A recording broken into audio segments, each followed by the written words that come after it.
बिस्मिल्लाहिर्रहमानिर्रहीम। अस्सलामुअलैकुम दोस्तों, मैं हूँ होम्योपैथिक डॉक्टर राना अताउल्लाह। कैसे हैं आप? उम्मीद करता हूँ आप ठीक ठाक होंगे।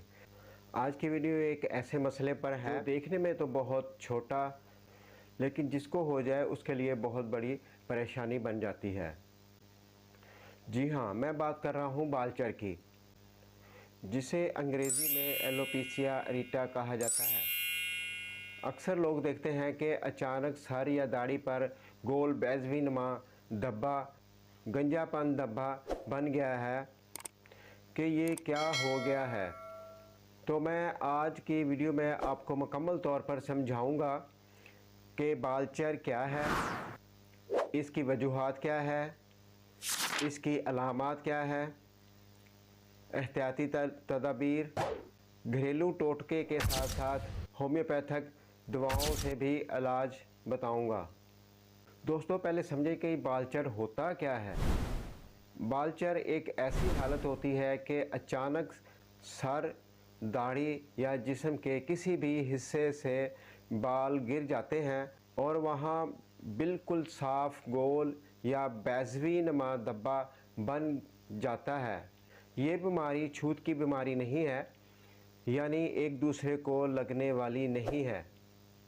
आम तौर पर यह बीमारी 15 से 40 साल की उम्र में ज़्यादा होती है, लेकिन किसी भी उम्र में किसी भी शख्स को हो सकती है। अब आते हैं इस सवाल पर कि आखिर बालचर होता क्यों है। माहिरीन के मुताबिक इसकी कुछ बड़ी वजूहात हैं। सबसे पहली वजह इम्यूनो सिस्टम का मसला। हमारा दफाई निज़ाम बालों की जड़ों को दुश्मन समझ लेता है और उन पर हमला कर देता है। नंबर 2, दूसरी वजह वरासत। अगर ख़ानदान में किसी को ये मसला रहा है तो आपको भी हो सकता है। तीसरी बड़ी वजह ज़हनी दबाव, टेंशन। जितना ज़्यादा टेंशन लेंगे इतना मसला बढ़ने के इम्कानात ज़्यादा होते हैं। नंबर 4, कुछ लोगों को जल्दी बीमारियां जैसे एक्जिमा या डर्माटाइटिस की वजह से भी बालचर हो सकते हैं। और पांचवी बड़ी वजह ग़िज़ाई कमी, ख़ास तौर पर आयरन, जिंक और विटामिन डी की कमी। दोस्तों, अब बात करते हैं अलामात की। अचानक सर या दाढ़ी पर गोल गंजे धब्बे नमूदार हो जाते हैं। मुतासरा जगह की जिल्द बिल्कुल हमवार और चमकदार हो। कभी कभी वहाँ हल्की खारिश या जलन महसूस होती है। अगर बीमारी बढ़े तो पूरे सर के बाल भी गिर सकते हैं। कुछ लोगों में नाखून भी ख़राब या कमज़ोर होना शुरू हो जाते हैं। एहतियाती तदाबीर। अगर आप बालचर से बचना चाहते हैं या इसे मज़ीद बढ़ने से रोकना चाहते हैं तो ये एहतियातें करें। अपनी खुराक में सब्ज़ियाँ, फल, दूध, अंडे और मछली शामिल ज़रूर करें। ज़्यादा टेंशन ना लें। ज़हनी सुकून के लिए नमाज, तलावत या हल्की वर्जिश करें। बालों पर ज़्यादा केमिकल वाले शैम्पू और कलर कम इस्तेमाल करें। अपनी नींद पूरी करें। सूरज की रोशनी में कुछ वक्त गुजारें ताकि विटामिन डी की कमी पूरी हो सके। चलिए अब बात करते हैं कुछ घरेलू टोटकों की जो काफ़ी मौसर साबित होते हैं। नंबर 1, प्याज का रस। रोज़ाना प्याज का रस मुतासरा जगह पर लगाएं, इससे बालों की जड़ें मजबूत होती हैं। नंबर 2, तिलों का तेल। तिल का तेल बालों के लिए बहुत ही बेहतरीन है, इससे मसाज करें। नंबर 3, सरसों का तेल और मेथी दाना। मेथी दाना को पीस कर सरसों के तेल में उबाल कर लें और इससे इसका मसाज करें। नंबर 4, नारियल का तेल और नींबू का रस मिलाकर हल्के हाथ से मसाज करें। तो इन सब टोटकों से बालचर यानी कि बाल गिरना बंद हो जाएंगे। होम्योपैथिक इलाज। अब आते हैं हम होम्योपैथिक इलाज की तरफ, जो बालचर में काफ़ी मौसर हैं।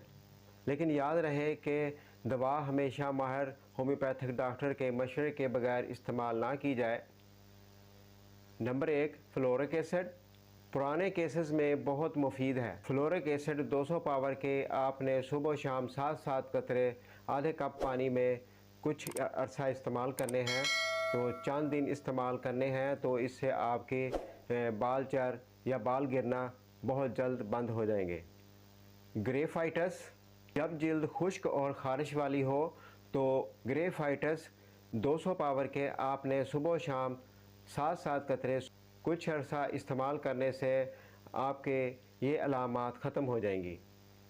नंबर 3, फास्फोरस, जब आपके बाल बहुत तेज़ी से गिरे तो फास्फोरस 200 पावर की आपने 7-7 कतरे सुबह शाम बाकायदा 15 से 20 दिन इस्तेमाल करने से आपके ये बाल चर या बाल गिरना बहुत जल्द बंद हो जाएंगे। नंबर 4, सीपिया, ख़ास तौर पर उन ख़वातीन के लिए है जिनके हार्मोनल मसलों की वजह से सर के बाल या बाल चर हो जाए, तो उसके लिए सीपिया 200 पावर के आपने सुबह शाम 7-7 कतरे चंद दिन इस्तेमाल करने से आपके ये बाल चर बिल्कुल ख़त्म हो जाएंगे या बाल गिरना बंद हो जाएंगे।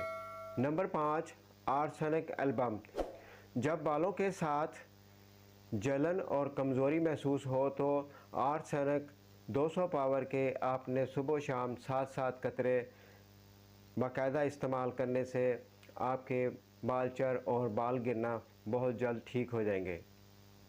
तो दोस्तों, बाल चर एक आम मसला है, परेशान होने की कोई ज़रूरत नहीं। सही खुराक, ज़हनी सुकून, घरेलू इलाज और होम्योपैथिक दवाओं से इस मर्ज़ पर काबू पाया जा सकता है।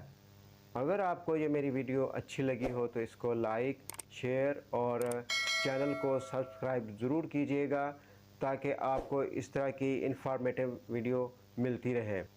और कमेंट में ज़रूर बताइएगा कि अगली वीडियो किस मर्ज़ पर बनाई जाए ताकि लोगों को उससे बहुत ज़्यादा फ़ायदा हो। अल्लाह ताला आपको सेहतमंद रखे, आमीन। अपना बहुत ज़्यादा ख्याल रखिएगा। अल्लाह हाफिज़।